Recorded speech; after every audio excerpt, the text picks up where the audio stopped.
federal taxpayers in the form of COVID funds. So on top of everything that we have endured and continue to endure with Mariner East, we are on the hook for all of this money.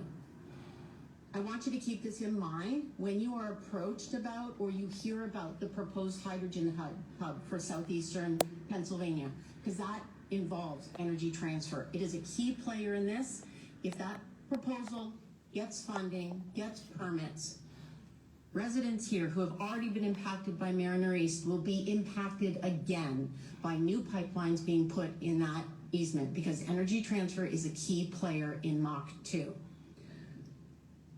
I don't need to tell you what 5 years of construction meant to the people who live here, myself included, in my community.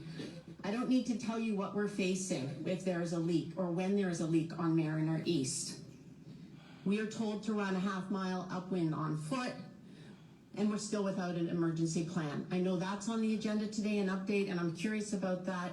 I will reserve comment on that until after we hear the presentation. But now this.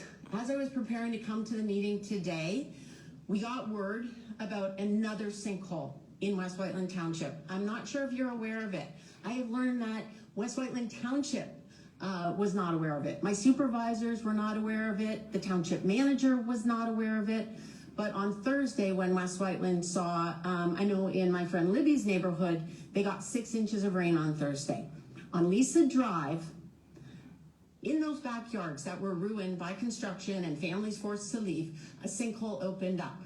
This should come as a surprise to nobody who's been paying attention.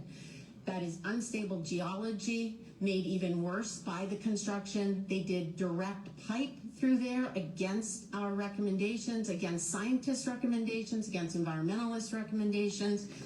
It also goes right through the Martic Fault. Your time has expired. All right, if I can just have one quick conclusion. I urge all 3 of you to pay attention to this.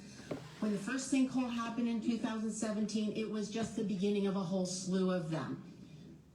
Not only do you have that going on right now at Lisa Drive, you've got this area of instability that is at risk of sudden ground collapse that we're talking about remediation right now. In between those 2 sections is the laborer's property. Your time is expired. Several weeks. Oh, the time is expired. Let her speak. To that area. So please pay attention. Marian Moskowitz, this is your election keep issue. Going on crossing our fingers. The consequence is too extreme. Thank you.